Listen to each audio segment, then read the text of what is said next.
Mitra, Namaskar. I am Abhay, Director, Pune International Centre. And I welcome all of you to our centre. This is in fact the last event that we will be having here. Later this month, Pune International Centre will be moving to its own campus at Pashan.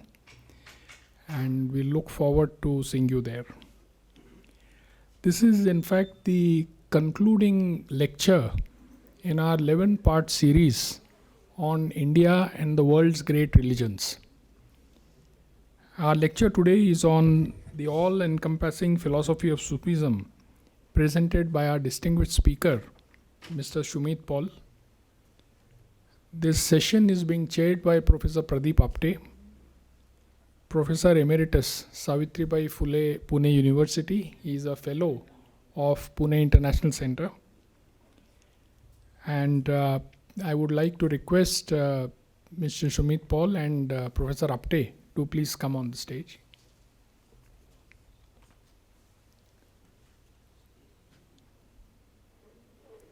Please come.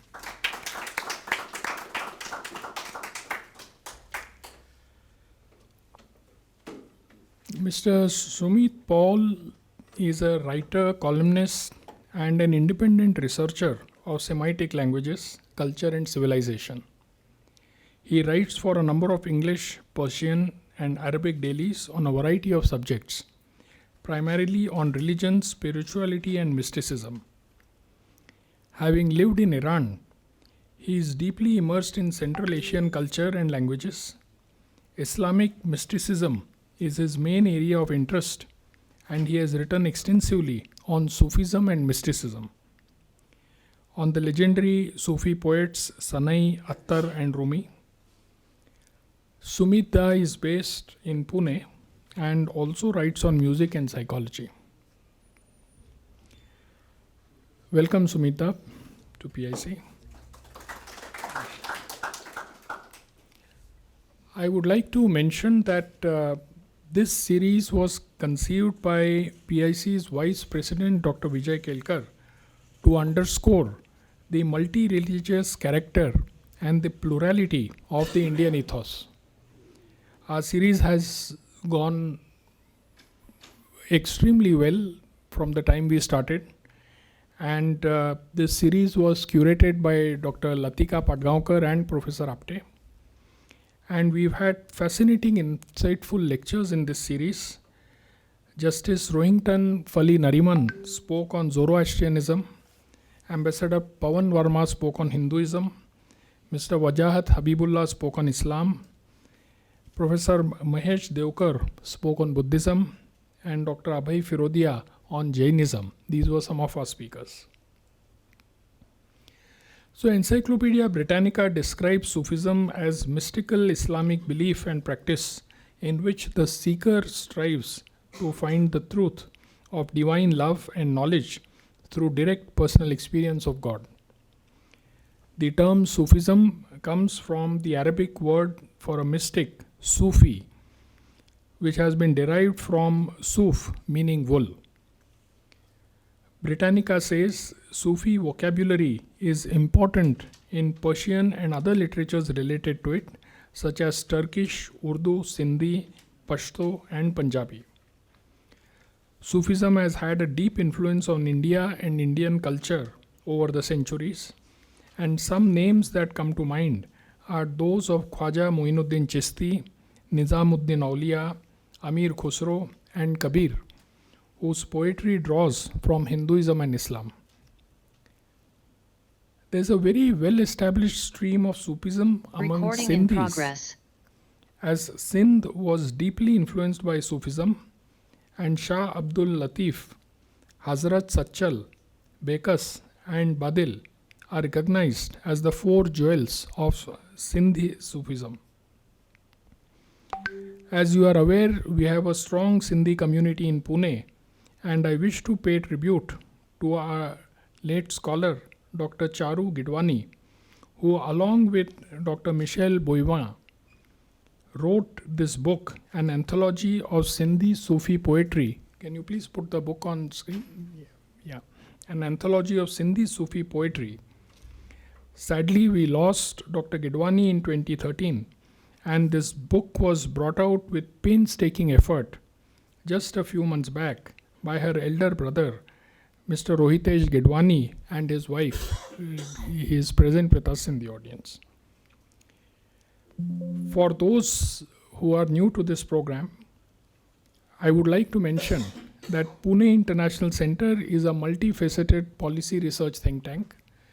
It does research in areas such as national security, energy, environment and climate change, social innovation, governance and urbanization, and very recently we've added another stream of research activity, which is Center for Sustainable Energy and Mobility. PIC is led by Dr. Raghunath Mashelkar and Dr. Vijay Kelkar and is now in its 14th year. And as I mentioned, we will soon be moving to our 7-acre campus at Pashan. Our session today has a Q&A segment which will be anchored by my colleague Nupur Kulkarni.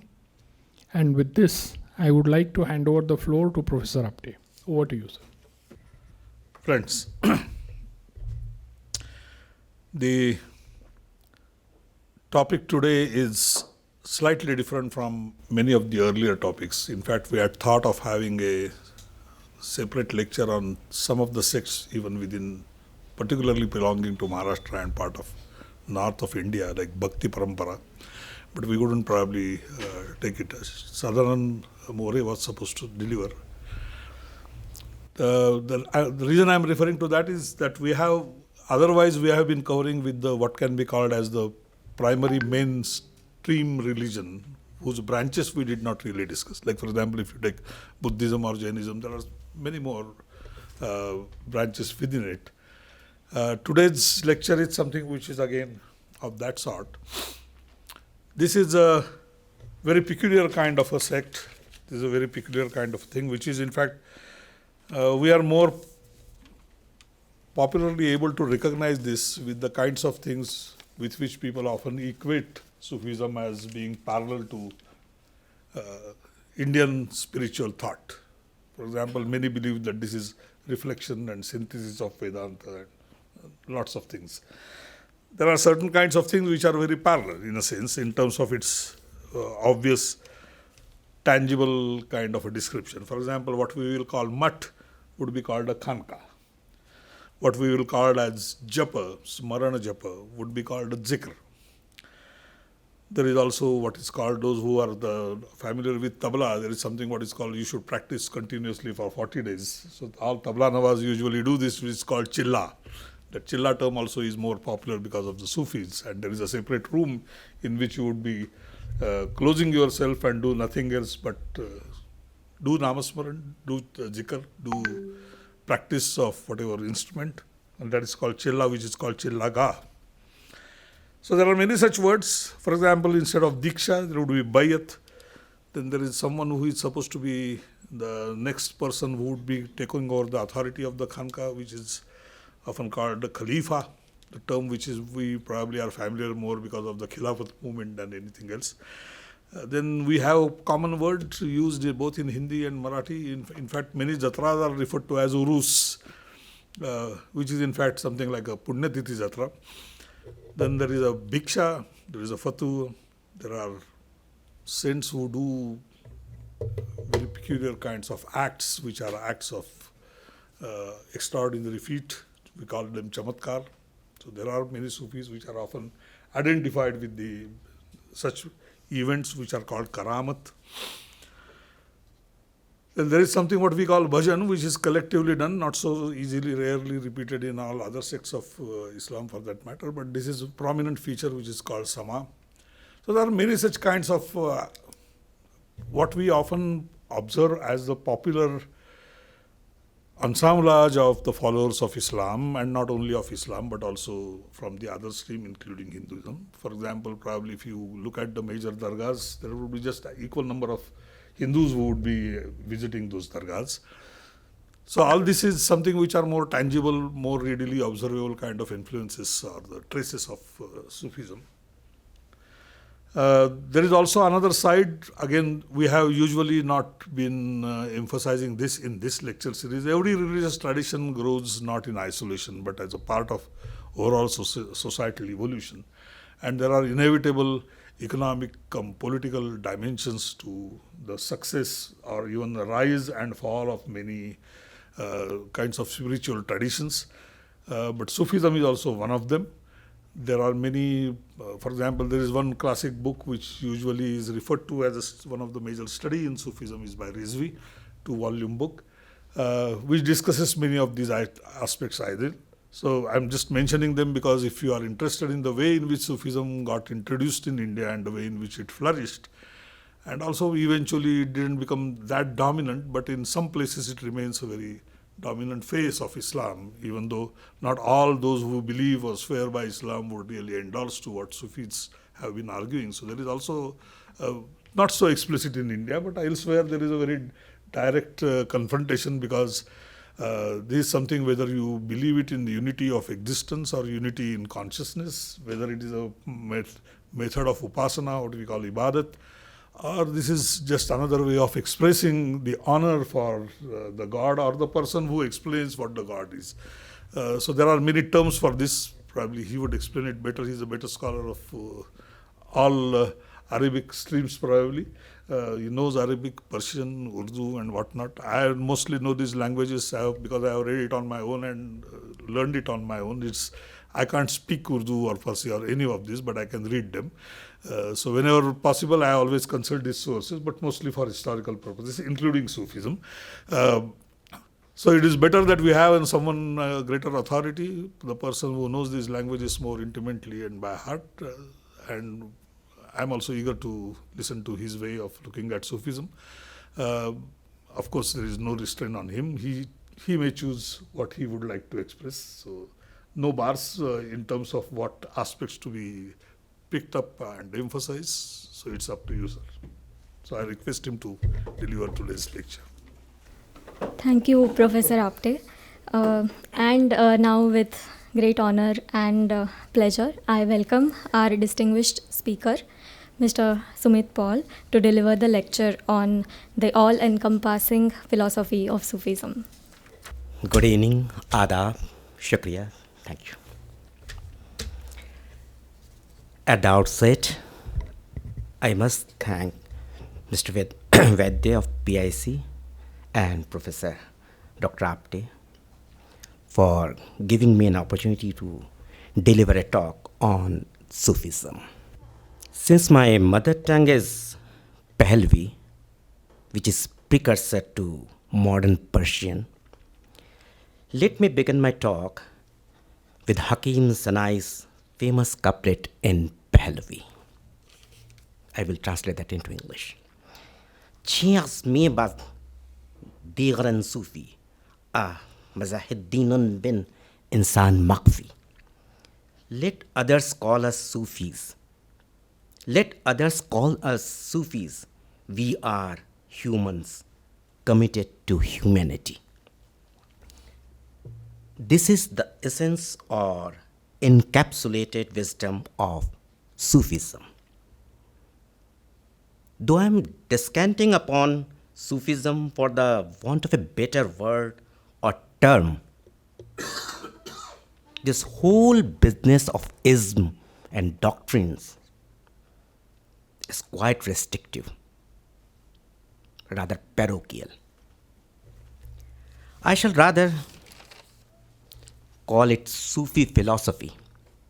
First of all, Sufi philosophy or spirit is not limited to Islam. I repeat, Sufi philosophy or spirit is not limited to Islam. It is not even a part of it. To quote Rumi in Tazaki, by the way, his Yom-e Wafat or death anniversary fell on December 17. Sad nadara Sufi ti munbilam ghafil. Sad nadara Sufi ti munbilam ghafil. Don't call me a Sufi. Call me a seeker. Ghafil means a mystic or a seeker in Tazaki and Old Persian.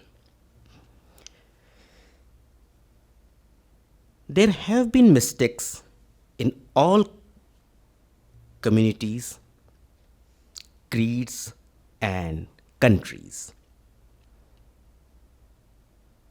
Kabir was a Sufi and a mystic. So were Ramakrishna Paramhans and Saint Augustine. You will be surprised to know, or rather amused to know, that Aldous Huxley called Tagore a Sufi. Aldous Huxley calls Tagore a Sufi because he was a mystic poet.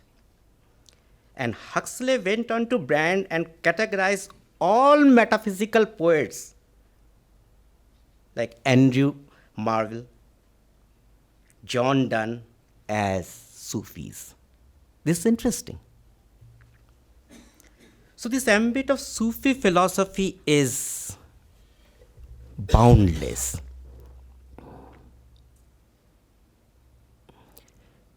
It is non-religious and also non-denominational. To quote Allama Iqbal, कैद न कर सूफियों को किसी मजहब के दायरे में, कैद न कर सूफियों को किसी मजहब के दायरे में, क़ब्ल मजहब भी सूफी, बाद मजहब भी सूफी, बाद मजहब भी यही. Don't confine Sufis to any religion. Don't confine Sufis to any religion. They existed before and after all faiths. In these religiously volatile times, the spirit of Sufis is all the more required because Sufi philosophy is not overtly assertive or browbeating. It does not preach like other conventional and man-made faiths. It teaches humans to be humane. Taqal insan, kun anan insan, be a human, says Rabia Basri, a female mystic. By the way, you might be knowing this, the etymological root of the word insan. The word insan has Sufi elements and implication. Do you know this? The word insan has Sufi elements and implications. The etymological root of insan is uns, that is Arabic, uns means Arabic for love. So one who loves and is endowed with this attribute is an insan. Whether it was a Central Asian Sufi like Jalaluddin Rumi, Sanai, Khaqani, Anwari, Fariduddin Attar, or an Indian Sufi like Ramakrishna Paramhans, Kabir, or even Tagore,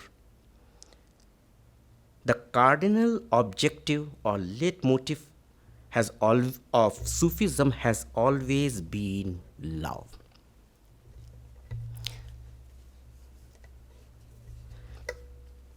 Amir Khusro says, Kafiresh kam Musalmani mara darkar neest, Kafiresh kam Musalmani mara darkar neest, har rage jatar gushta hajate zunnar neest.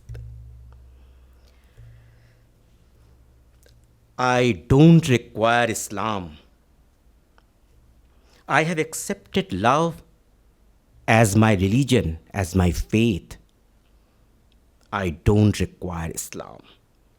Every vein has become a sacred thread, that is Janu, Zannar in Persian. I don't require to be a Hindu. Now the point is how this latitudinarian spirit can be all-encompassing. As I stated at the outset, Sufism is not an ism, though it has become one. Because humans believe more in doctrines, isms, and ideologies. We are actually ideologic driven people. Fariduddin Attar, the putative master of Rumi, wrote, Kainat should mean ast. Kainat should mean ast. Daf shinas deen.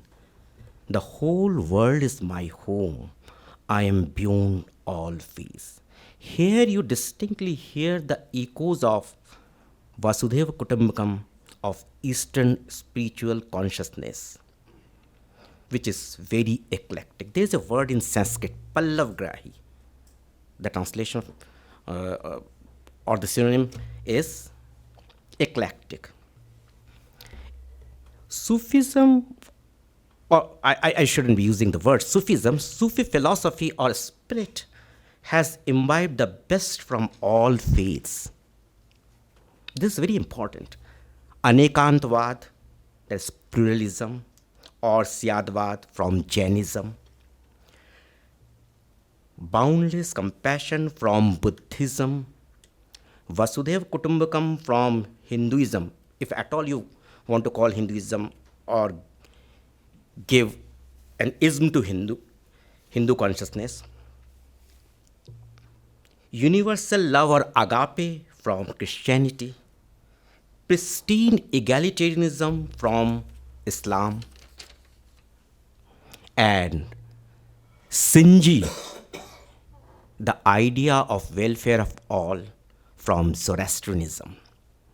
Legendary British scholar of Persian and the teacher of Iqbal at Cambridge, Professor Reynold Nicholson believed that only the Sufis understood the concept of pluralism to the last syllable. To a Sufi, every point of view is welcome and acceptable. Mishat kafin mias ek mizan shanidan. I may not do this, but I listen to everyone, says Khaqani. Today, the biggest problem with mankind is our collective inability to accept an alternative viewpoint. We are too bellicose, too militant. Hum chuni digra nest, my way is the best way. A Sufi deletes this very idea of extreme egoism, that is solipsism. Once you start accepting that other person or group can also be right, at times obstinacy will disappear. Sufis are not ritualistic. In Diwan Shams Tabriz, there is a passage where Shams asks Rumi, how many times do you offer namaz? My whole life is a prayer. I don't require obligatory or stipulated prayers, said Rumi. I expected this answer, said Shams, and both went into a state of trance. By the way, Shams was 22 years older than Rumi, who began as Rumi's spiritual guide, Ustad, but later became Rumi's disciple. This non-ritualistic and liberal approach to divinity and spirituality is what we all need today. We've become too rigid, stubborn, and obstinate in religious matters.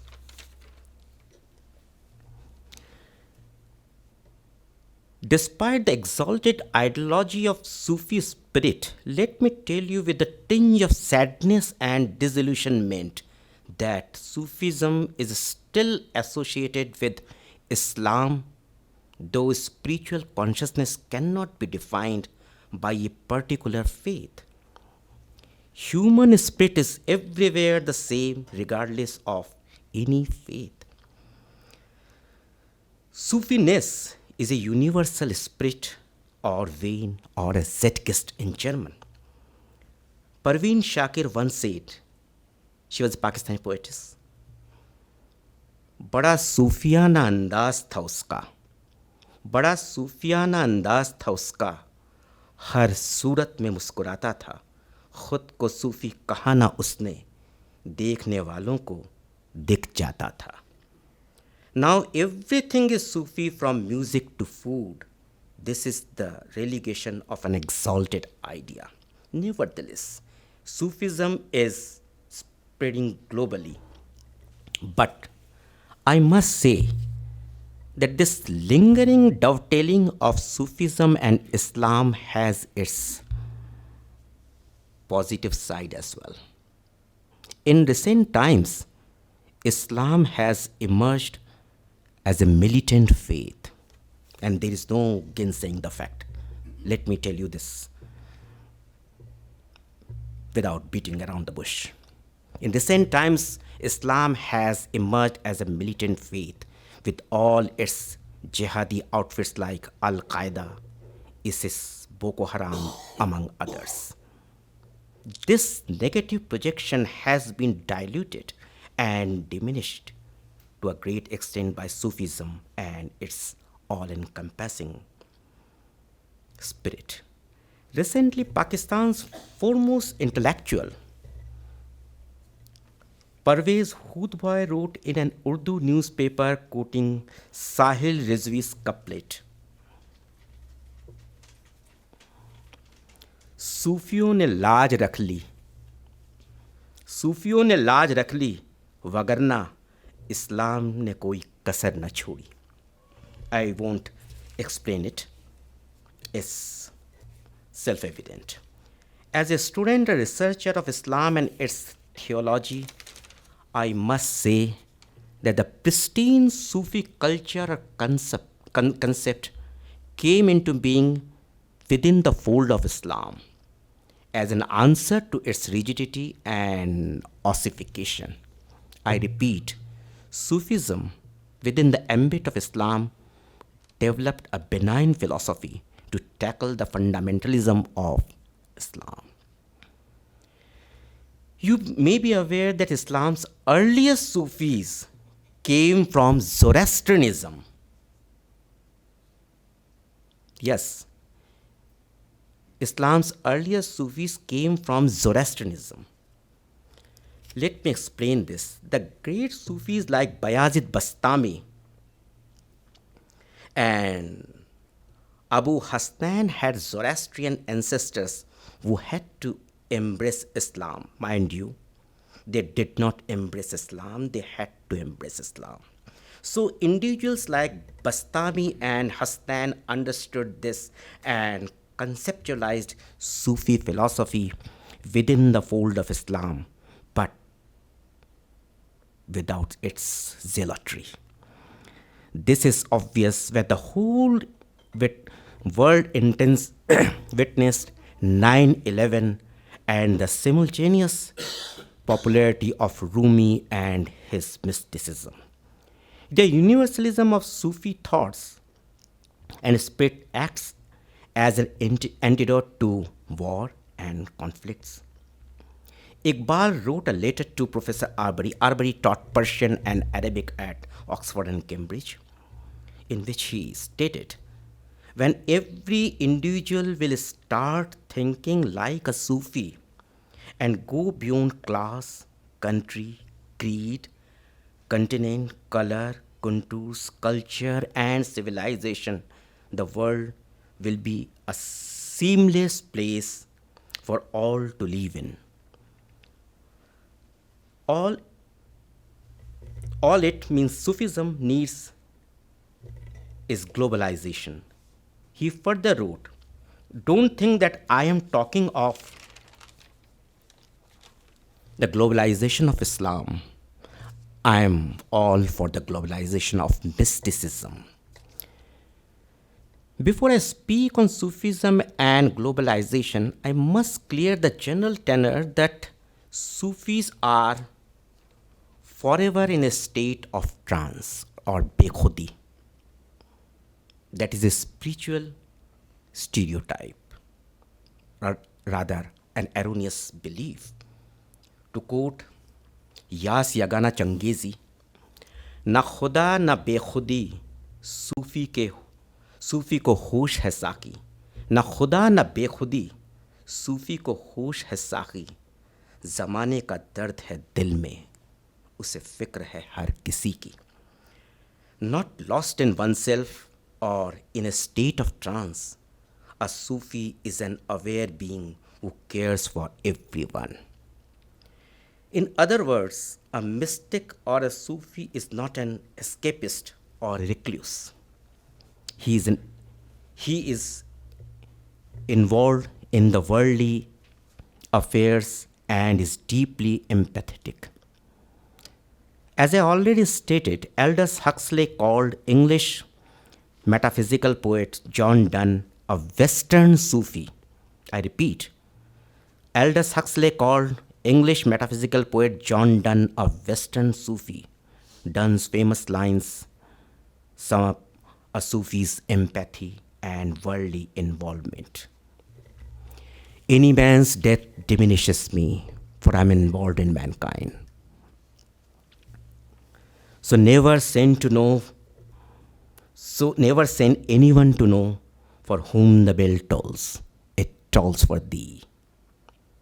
I repeat, Sufis are not impractical people and their philosophy is not utopian. Since we all have become so accustomed to violence, wars, bloodshed, differences, and conflicts, the unadulterated love of Sufis seems and sounds rather incredible and unreal. It is like pessimism, when you get used to it, is just as agreeable as optimism. The love propounded by Sufis is not impractical or unreal. It is real and pragmatic. One more admirable aspect of Sufi philosophy is its mildness and compassionate approach. Sufis are not iconoclasts. They are also different from the militant atheists like Sam Harris and Richard Dawkins. Roy Denver writes about Sufis. They spread love. Since love does not insist or assert, Sufi philosophy is unlike words inscribed on a slab of granite. I repeat, Roy Denver's words or his perception of Sufis. They spread love. Since love doesn't insist or assert, Sufi philosophy is unlike words inscribed on a slab of granite.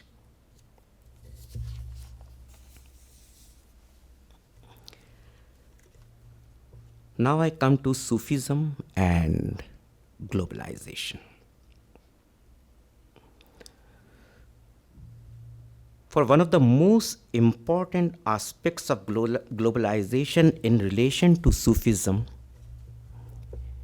we must look first not to the traditional homelands of Sufism in the countries of Asia and Africa,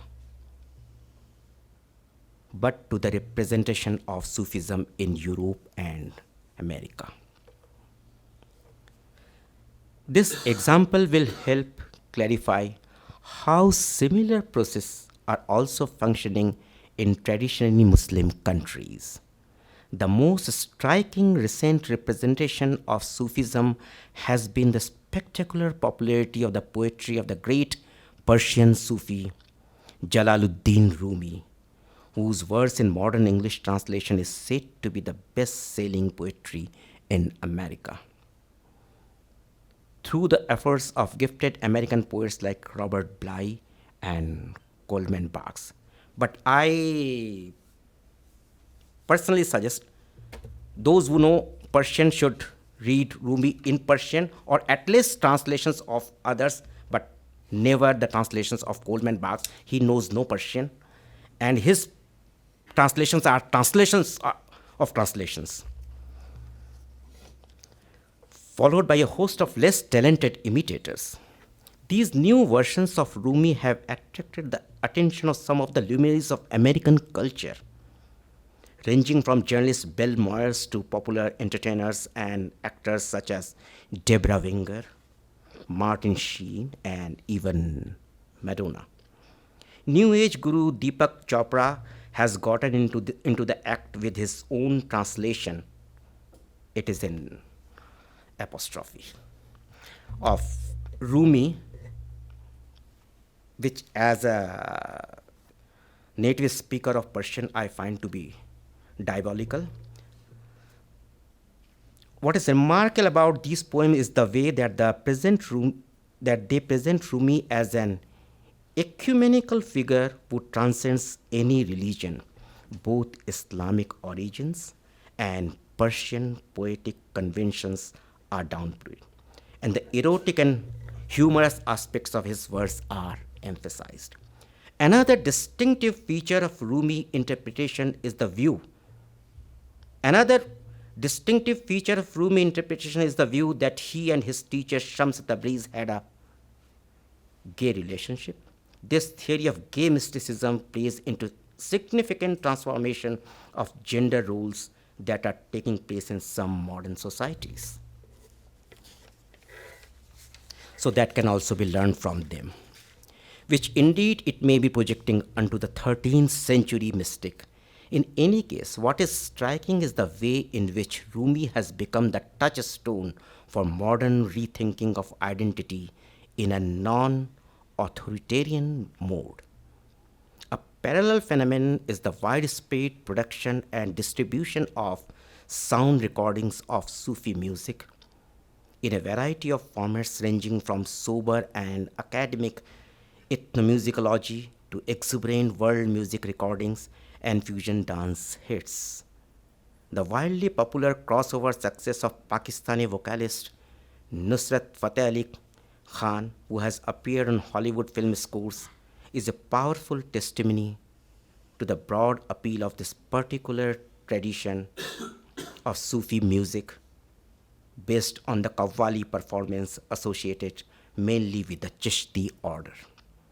Pakistani American rock group Junoon is likewise determined to make the Punjabi lyrics of Sufi poet Bulle Shah the basis for a message of liberation that can appeal to youth worldwide. Similar tendencies can be seen in Senegal, where the well-established Mordi Sufi Brotherhood has had a powerful impact on music and popular culture over the past century. The influence of this Sufi tradition appears in musicians like Yuzun Nadur, who has an enormous following in Europe, particularly France. Devotional performance of the Arabic and Wolof poems of Moradin founder Ahmadu Bamba is featured on fusion recordings made in Canada by Musa-Din Kala. Both the print and audio dissemination of cultural products associated with Sufism illustrate a process that has been taking place in Muslim society for at least a century and a half, which consists of the use of new technologies to publicize the previously esoteric teachings of Sufism. As I already stated, now Sufism has become somewhat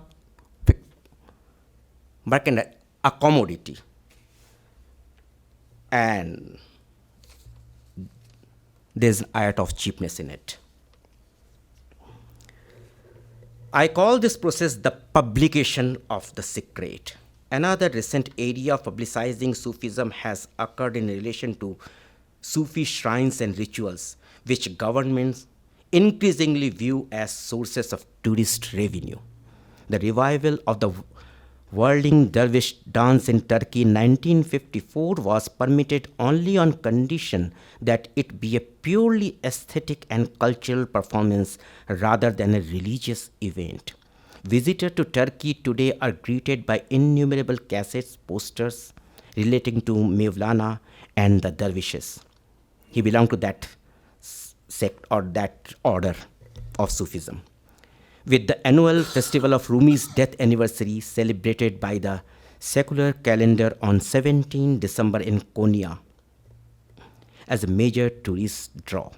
Music hall performance of the whirling dervishes in Turkey and in tours overseas are arranged by the Turkish Ministry of Culture, frequently in combination with concerts of classical Ottoman music. Yet the reception accorded the whirling dervishes is frequently at least as spiritual as it is aesthetic.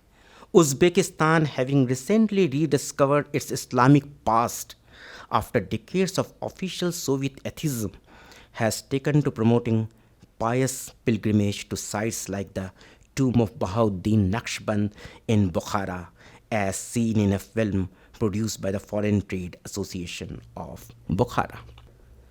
As an appealing conclusion,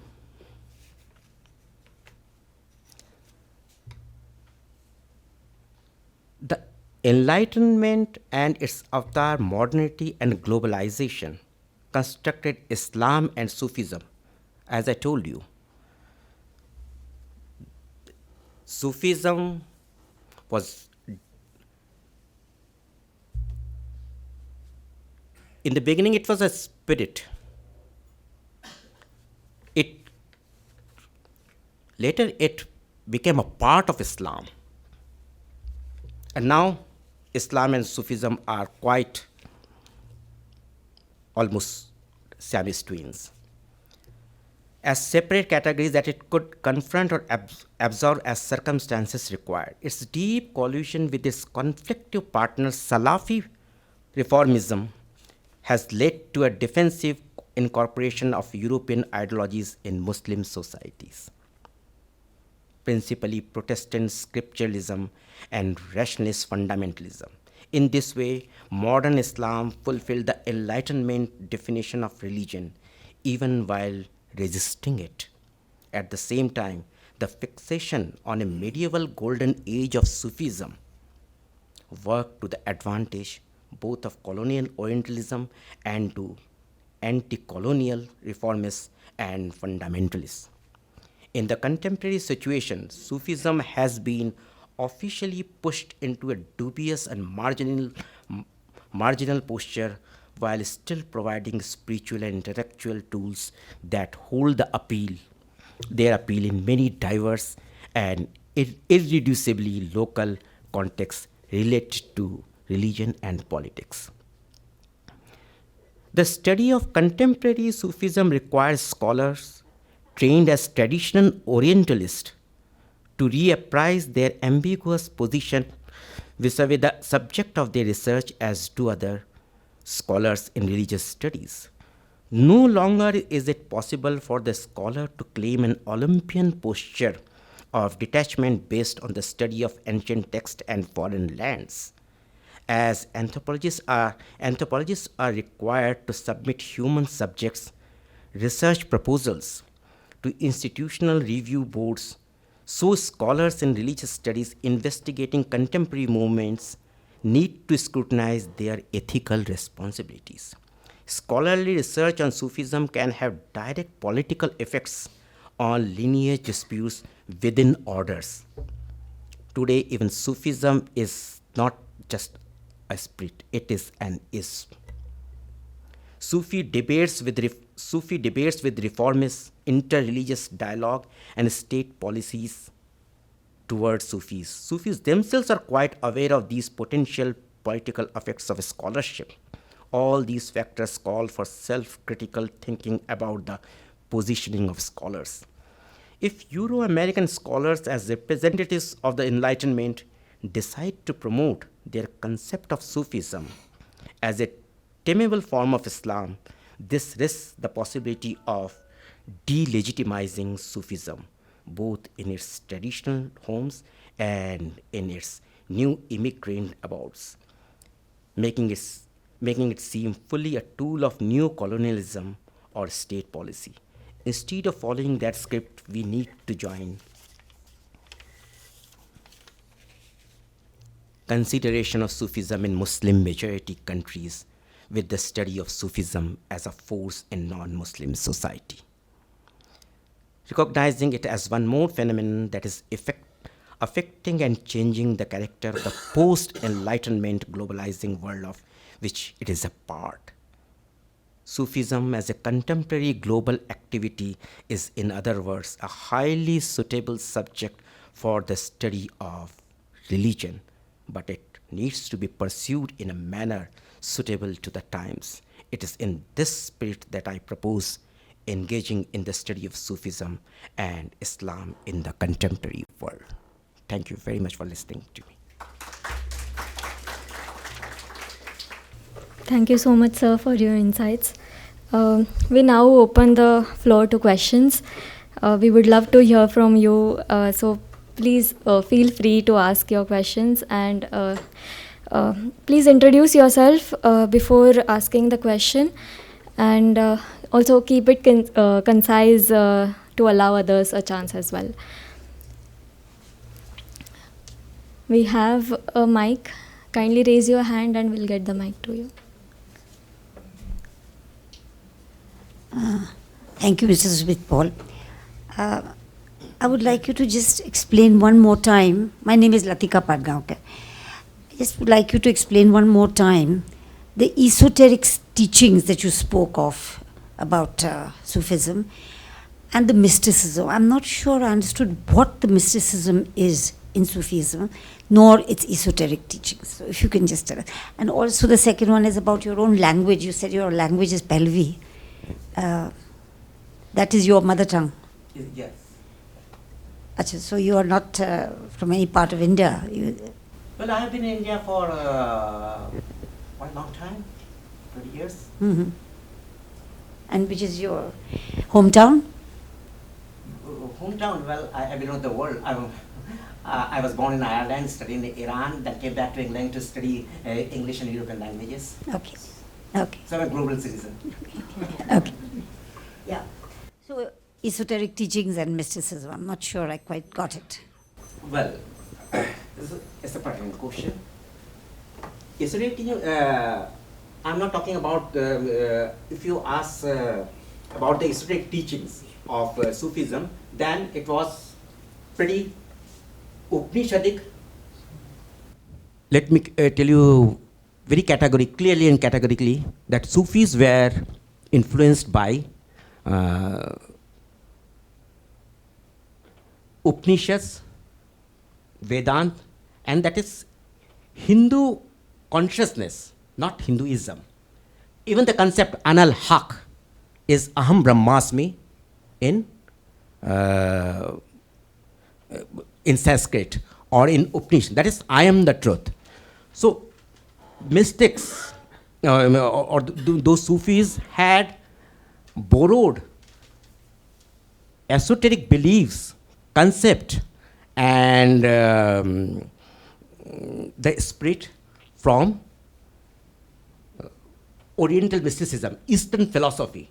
They had nothing to do with Islam. In fact, all mystics, if you study mysticism, Sufism, they were more influenced by Vedanta and Upanishad, and they were least bothered about Quran and the rigid teachings of Islam. In fact, those, I'm not talking about the Sufism today, those Sufis, let me tell you clearly, were not Muslims. Their esoteric beliefs were completely based on Hinduism. Here I'm not a proponent of Hinduism. I'm an atheist. Rather, I call myself an atheist. I've gone beyond theism and atheism, but it is the truth. They borrowed from Eastern philosophy, esoteric beliefs, mysticism, and internalized into their Sufi philosophy. It is just mysticism of Hinduism. It was born here.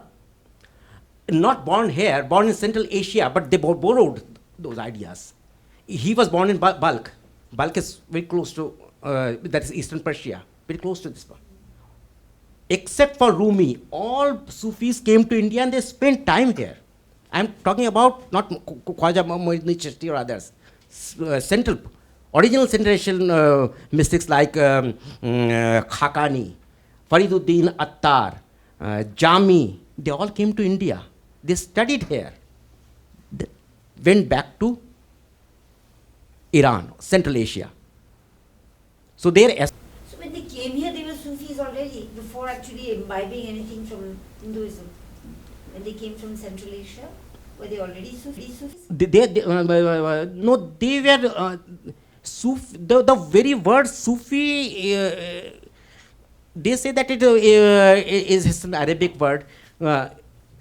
Etymologists are of the opinion that it may have come from Greek, means Sopho, means knowledge.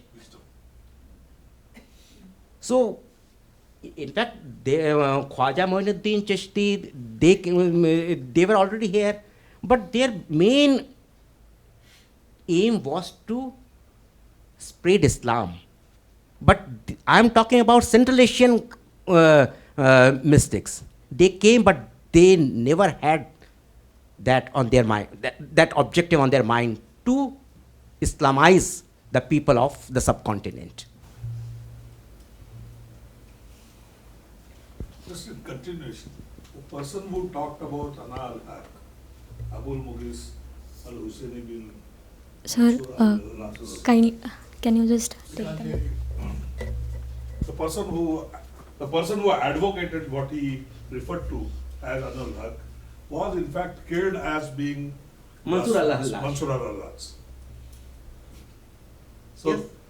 that's what is really at stake is there are many kinds of what can be called as spiritual arguments of thought, not necessarily from Sufism, but probably one can always cull out something from almost every spiritual tradition, something of this sort.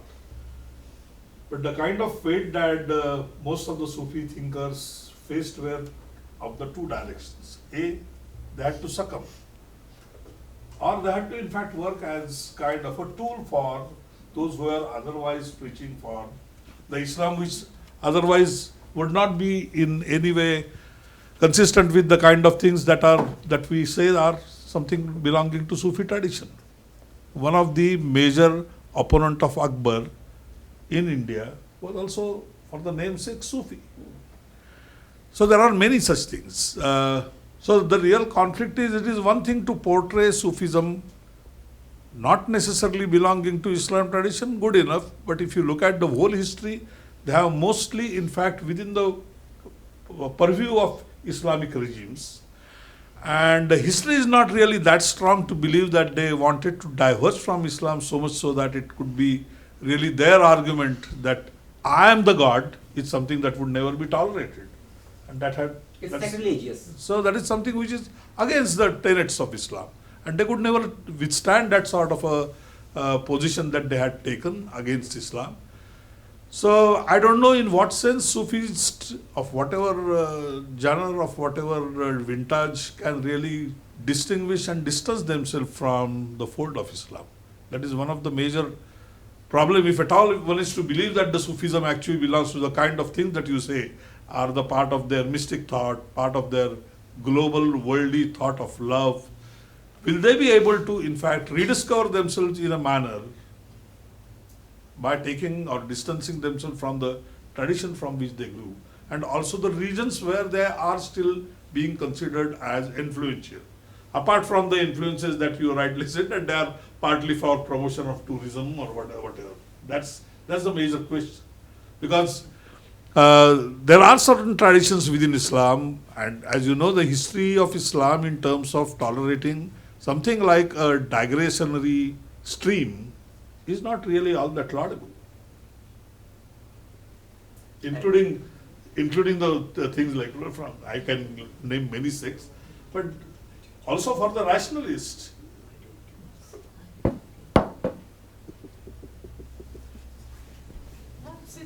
It's something along the same lines. I won't. Just hold it near your mouth. Okay. I wondered if you could explain a little bit more why you're so against people like countries like Turkey and so on, trying to promote Sufism even though it is in the tourism sector and so on, because at least it's giving people who don't have any awareness of it some exposure to it. I have heard Sufi things in India as well, and it's been a revelation to know that this exists. Why would you say that it should not be propagated that way? Am I against I thought that's what Turkey? you said, that you Or am I contemptuous of Turkey or the way they are promoting? that's what I understood, that you didn't like no, the way no. that Turkey was promoting it as a tourism sort of getting people to give No, me. I am against the relegation of Sufism, the way Turkey is doing it. It's relegate. It's demeaning to Sufism. Why? Because we have seen in Turkey, seen some of the dervishes and seen some of the things, and I thought it was very beautifully done. It was not done in a hotel or anything like that. It was done in a mosque, in a place for the, and very well done. So I was surprised that you had that kind of Anything an which is impression. ostentatious is cheap. It wasn't, and there was no clapping. It was very sober. It was very beautifully done. And I've seen the same here also in the Empress Garden and things like I'm that. afraid. That- I'm afraid. I don't find it to be that aesthetic. I may be wrong. For many, it's the first introduction to it. Yes. And therefore, surprised. By your definition, would someone like Khalil Gibran also fall within that fold? And I should have mentioned his name. because he's a popular Even Walt Whitman. Even Walt Whitman. Walt Whitman, okay.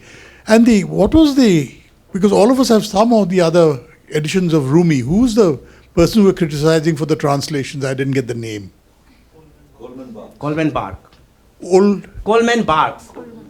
okay. He is an American who knows no Persian, can't even speak, can't even read and write, but he dared to translate, which is blasphemy. One more question. Would Baha'i culture fall within the purview of Sufi philosophy in your sense, in your interpretation? Baha'is are Muslims. Baha'is are Muslims. But they have a spiritual element. Love plays a... It came into being just 30 years ago, Yeah. a part of Islam. It is still a part of Islam. It carries those elements. Yeah, I'm Rohitesh Gidwani. Just wanted to know, you talked of Bayezid Bistami, and which time did he exist, and is there a sort of a reference or a book which says that he was the first ones to... Not first one, among the first one. Among the first one. Which time did he exist? 804 to 874. 800. Because we talk of Sufism beginning in 1200 with Rumi. I mean, that's Yes, what yes, I yes. know as the beginning of Sufism. But Sufism came into being much before Okay. the time of Rumi. And is there some sort of linkage there that this is how, because Sufism is always known with lineage. Yes, yes. So is there a... Orders. Yes, orders. Yes. So is there that Bistami was a... No, Bistami did not belong to any order. He was an independent Sufi Okay. and considered to be, even traditional Orthodox Muslims will say that it is sacrilegious. He is considered to be next to Muhammad. Wow. And how is this, is there some, the discussion on the Hindu aspects, which was like Jatras and Urus and things like that, and the similarities. Is there some literature on that which shows clearly that this is what exists in Hinduism and this is what exists in Sufism, and the common things there and similarities? Is there? So many books. Yeah, if you could just recommend a name or so. I mean, maybe later on. I will read any book written by Reynolds A. Nicholson. Okay, R.A. Nicholson, yes. R.A. Nicholson, Yes. considered to be the greatest Western scholar on Sufism, and he knew Persian and Arabic like native speakers. Okay. He was the teacher of Iqbal. Okay. Okay, thank you. Do we have any more questions? Can I just repeat what I asked earlier? Okay. Repeat the mystic quality of Sufism. I still would like to know what is mystic about it. Your question is pertinent, but the thing is that mysticism is something which you Can't be defined. Which eludes description. well it beats descriptions, explanations. This is something you feel but cannot. In fact, scholars are of the view that mysticism is just a word, a misnomer. It does not exist. It's so fashionable. Have you ever seen any poor person talking about mysticism? No. Tagore was a mystic, but he was such an affluent poet. So poor man cannot be a mystic. All mystics are very rich people.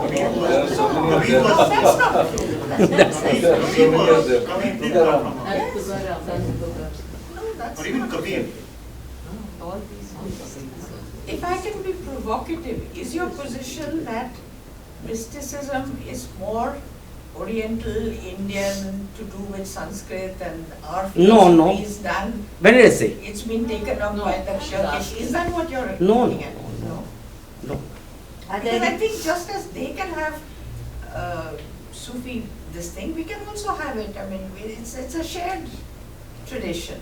It doesn't matter where it started or where it flourished most or something. In today's world, it can spring anywhere, right? And should be propagated wherever people find it welcoming. So, is there any comment that you have on Sindhis and Sufism? Because I am a Sindhi, I come from a family which has done a huge work in Sufism. So, is there anything that you... I will sum it up in just one sentence. Hamilton Gibb, the greatest scholar of Arabic at Oxford, he said every Sufi is every Sindhi is a Sufi. Every Sindhi is a Sufi. Yes. Just to add to That's too is mystical. That's too is mystical. No, just to add to this, because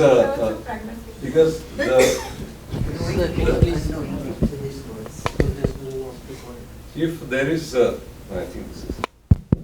Yeah, in my community, I mean, there is no family which does not have a faith in a Sufism, that in a Sufi. There is no family which will not visit a dargah and have a guru, as a Sufi as a guru. So every Sindhi family will have a Sufi as a guru. And there was this discussion which was very nice here that, Sindhis are Hindus originally, and they were the first community to be converted, because the Caliph Qasim came to Sindh in 712, and by 1947, 75% of Sindhis were converted to Islam, and 25 remaining we came to India post-partition. Now, where is the beginning of Sufism in Sindhis? It is right in the 800s, as you say, because it started with Hindus. It was the Hindus who were the Sufis, or who were following the Bhakti, and then as part of Sindh became Muslim, then the Muslims also became a part of that order, and then Muslims became gurus, and they had Hindu disciples. So it was all, starting with Hindus, then the Muslims, and then the Hindu. And then there are so many Hindus which were driven away from Pakistan, I mean today's Pakistan, and they came and settled in India, and they were the Hindu Sufis. They continued with the order. So it was a mix, and I was just trying to connect where is the origin, like, because in our community they say that it is much older than Rumi in 1200s. Our Sindhi Sufism is very flexible. Our Sindhi Sufism is very flexible. For example,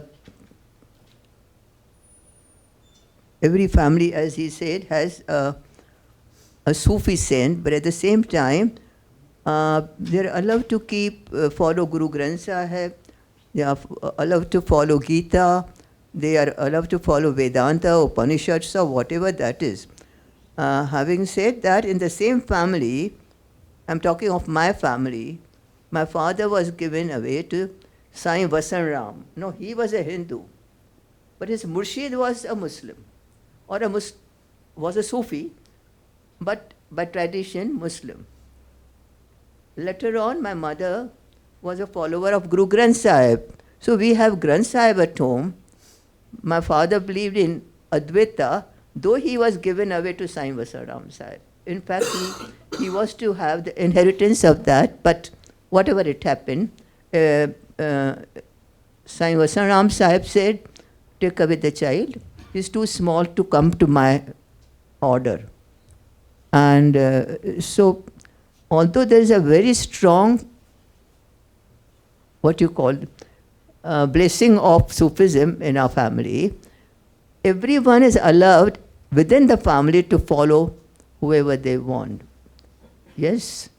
And very secular, and some of you will be surprised that in my family there are people who are very staunch RSS people, but they have their faith in a Sufi saint who may be Hindu, Muslim, anyone.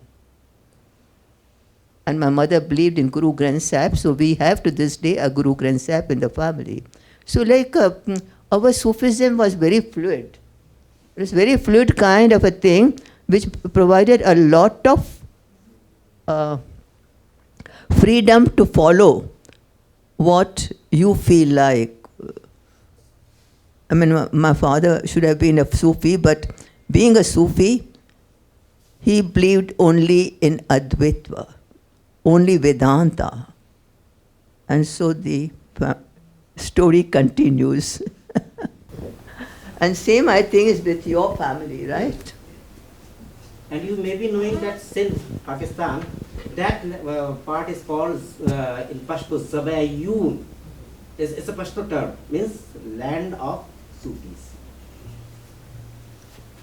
Are there any parallels between the Bhakti tradition and the Sufi tradition? Yes. Such as? Hello, sir. Sir, here. Sir, I have a simple question. So, these days, doctors and the therapists recommend people who have psychological problems to the Sufism. So, there are some kind of psychological kind of therapies which is related to Sufism, and it is really reliable for the patients. So, as an atheist, how you think about that? Is it really workable, or it is just the superstition things or thoughts of the people which make them to go for it? Well, I may be an atheist, but if it helps, then why should I object? Sir, is it a side of spirituality or just the science? I want that from you, from your side. Dancing, it is therapeutic. Okay. Nothing to do with religion. Okay, so it's not just about the community. If it helps someone, I'm all for that. Why should I object? And why should I criticize? No, sir, it's not about criticism. I'm asking, is it the work of God or some kind of spirituality, or is just a science? But the Sufis... Spirituality is nothing but a euphemism for religiosity. But the people who are doing that therapy, they are telling it's not just science. So it's all about the spirituality, how it works, and the mentality of the people and how they are committed to the therapy. So how they believe, how it works. If it helps them, good. Yes, sir. Okay, sir.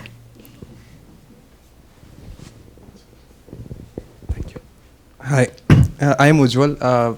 I am primarily a student of economics, although my total exposure to Sufism is Sufi songs and some of the poets like Rumi. My question is slightly different.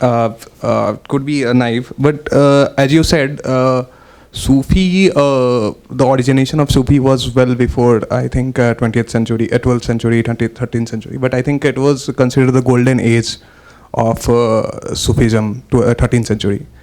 And simultaneously, I think Mongol Empire also sort of rose rapidly during those 13th, 14th century.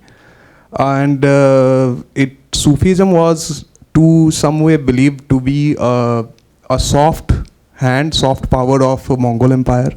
So what basically they used to do is they used to go to different geographies and mingle with the local culture and develop some sort of synergies with the local, and that helped Mongol Empire expand.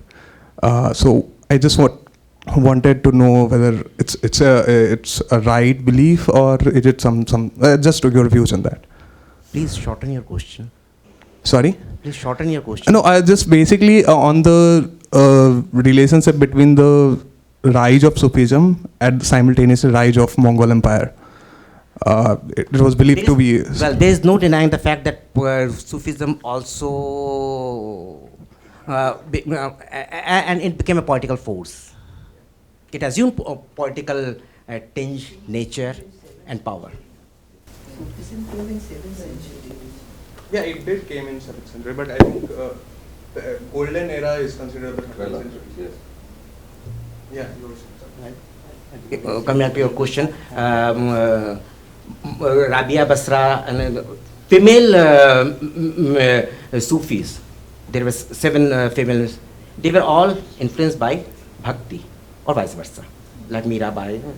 So I would just like to make one comment that, and I would like to request Shumita and Professor Apte to comment on this, that the strongest stream of Sufism in Hinduism is the Sufism that is practiced by Sindhis, because of geography and history.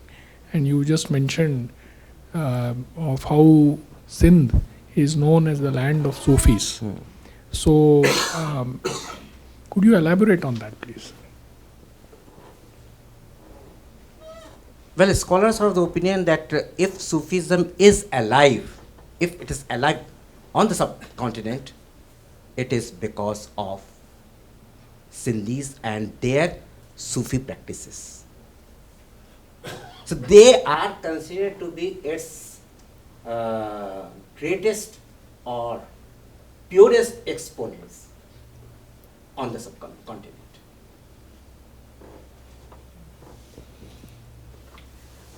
See, my reaction would be, there are elements in Sufism which have an echo in what we call, and I think that's a better explanation. See, Raidas, for that matter, Mira, Kabir, many of the Nath-Panthi gurus, their way of arguing is something which is a reflection on what is otherwise called the Advaitic tradition. But the manner in which they argued was something which was not necessarily in the same line. In fact, it was often in an inverted manner. In Hindi poetry tradition, there is a good word for this. They are called Uldbasi Kavi. The Uldbasi Kavis are, in fact, the way of reflecting. Sufism was a kind of, to my mind, you forget about the politics and the Sufi connection with it, their way of staying within the so-called fold of Islam, under the umbrella of Islam, but try to practice what they believe to be true without openly coming out. And there were ingenious ways of portraying that argument. And that is something which got reflected substantially in the Sufi works. My name is Koina. I work at the Pune International Centre. You referred to Walt Whitman, and I'm aware of, I've read only one of his poems, which contains the famous lines, "I'm large, I contain multitudes." So in that sense, he is an individualist poet. So what is, in the Sufi philosophy, what is its stance on individualism versus collectivism? Is there a debate that it entertains or engages with? you should read his book, Leaves of Grass, and all the poems. He believed in universalism, and Sufism, I'm talking about pristine Sufism, talked about universalism. So in that sense, Walt Whitman is called an American Sufi. Especially when you read his poems at random in that book, The Leaves of Grass, you will realize that kind of universalism. Agamba Chetna. Okay, so with this we come to the end of our Q&A session. Thank you panelists for the insightful discussion. To express our gratitude, I request Professor Apte to felicitate Mr. Paul for the enriching session.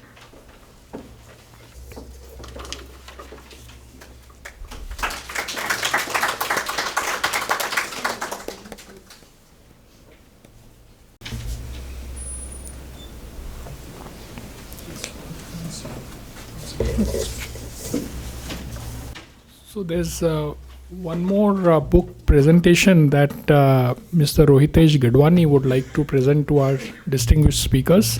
This is an anthology of Sindhi Sufi poetry as preserved by the Sindhis of India, and this has been authored by his sister, late Dr. Charu Gidwani and Michel Boivin.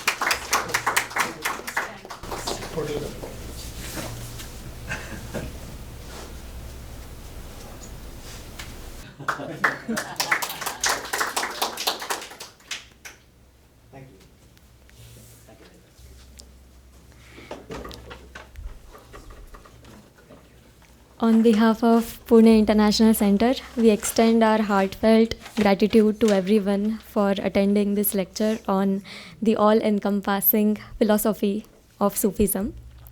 We would like to extend our heartfelt gratitude to Mr. Sumit Paul for sharing his insights on Sufism.